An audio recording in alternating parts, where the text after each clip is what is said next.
The season premiere of WWE Friday Night SmackDown aired on the USA Network, and right now we are going to talk about it. It had some good moments, it had some underwhelming moments, but we're going to talk about it right now. If you missed my Raw season premiere review, be sure to check it out. It's on the channel. I posted it on Tuesday, but it's Saturday now. We're here to post the Friday Night SmackDown review. This is the first Friday Night SmackDown show that I'm ever reviewing, so we're going to start off right now with a match that I did not expect to open.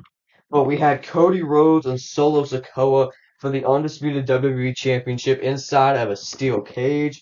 This was a really fun match. I did enjoy it. I didn't expect this match to open. I thought it would go on the main event, but we had Cody and Solo. It was a pretty obvious result that Cody was going to win, but this was still a pretty cool match. It had some cool moments, like when Cody Rhodes did a crossbody off the top of the steel cage, just like he onto Solo Sikoa.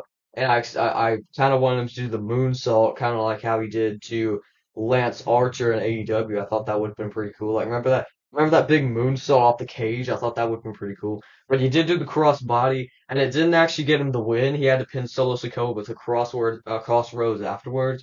So, yeah, we had Cody Rhodes beat Solo Sikoa. And then afterwards, here comes Tama Tonga, Tonga Loa, and Jacob Fatu. They all beat Cody Rhodes down. And I'm like, Roman Reigns has got to come in, right? Yep. We had the real OTC, Tribal Chief Roman Reigns, come out. And of course, he was gone for about a month after the Bloodline beat him down, but now he's here. He takes out the Tongas, and then he stares down Jacob Fatu, but Solo Sikoa made him exit the cage. So no physicality between Jacob and Roman just yet. I know Jacob hit a super kick to him, but no like back and forth action between them yet.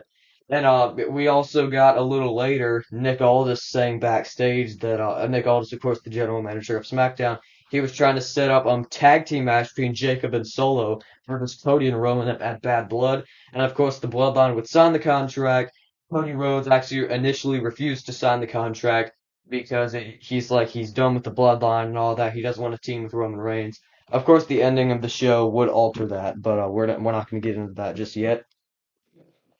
We saw Michin versus Piper Niven right here, which kind of felt like just a time filler spot on this show, but it wasn't the worst thing of all time. I think Michin picked up the victory. I honestly forgot who picked up the victory. I'll be honest, but we had after the match, Michin would be attacked by Chelsea Green and Piper Niven. Chelsea Green would hit an unpretty her on a trash can, which I found to be really cool. The trash can like almost halfway flattened, which I thought was really cool. That was a pretty cool spot.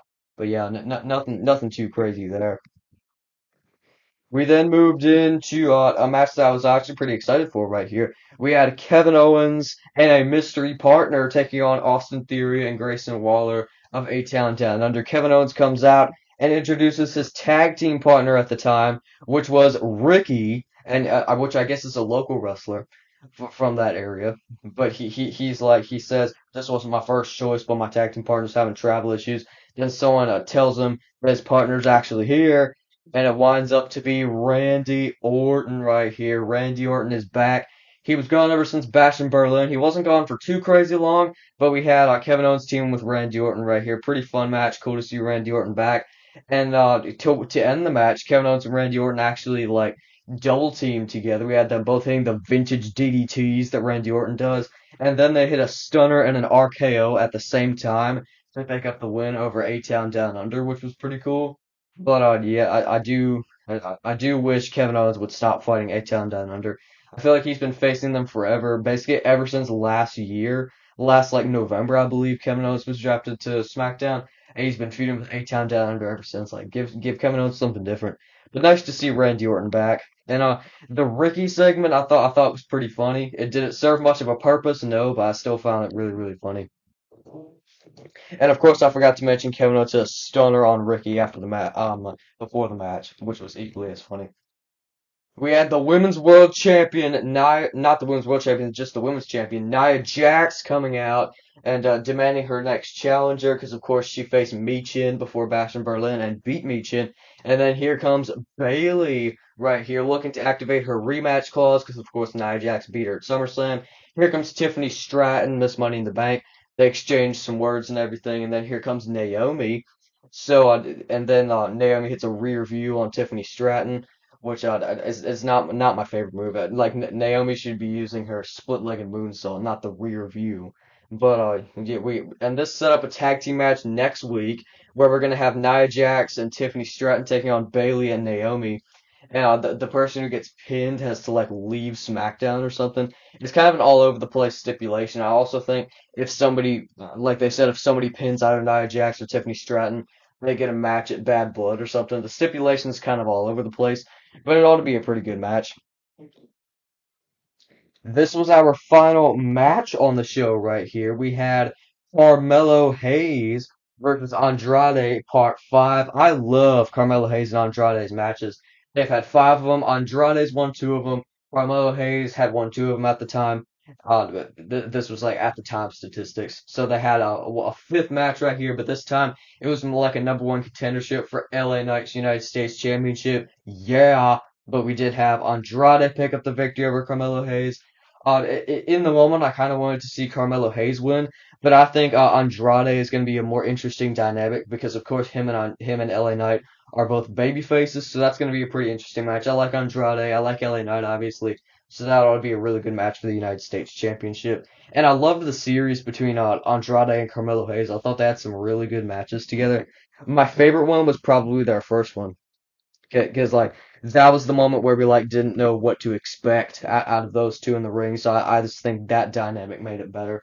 That's just my opinion. And then we jumped into the first time Roman Reigns has been on the microphone since his SummerSlam return. He comes out and I was really expecting this man, Jimmy Uso, to come out, but he did not. So we had him saying that he doesn't need a partner, he doesn't need Cody Rhodes, and then here comes Cody Rhodes, and it was pretty obvious what was going from here. Cody was going to sign the contract. Of course, Solo and Jacob Fatu came out, stood on the stage. Then Roman Reigns signs the contract. Cody Rhodes signs the contract. We have the Ultimate Tag Team, Roman Reigns and Cody Rhodes versus Jacob Fatu and Solo Sikoa at Bad Blood. I'm very excited, don't get me wrong, but I would so much rather have seen Jimmy Uso. I know, like, he's been gone for so long, and I know he's going to come back eventually, but I don't know. I really wanted Jimmy Uso instead of Cody Rhodes here. I don't feel like, I don't know. I just don't know. It doesn't really make any sense. Cody Rhodes took Roman Reigns' title, and he even said he hates Roman Reigns' guts. So I would much rather have seen Jimmy Uso. But yes, SmackDown, the season premiere of SmackDown was pretty good right here. We had some surprising moments. We had some cool stuff. It was just missing some things, no doubt about it. It was definitely missing some things, but pleasantly I did enjoy it. I'm gonna give it an 8.5 out of 10 right here for SmackDown. Yes, this has been the SmackDown season premiere review right here. I hope you enjoyed it, and I hope you enjoyed SmackDown last night. And yes, Jed Wrestling, wow.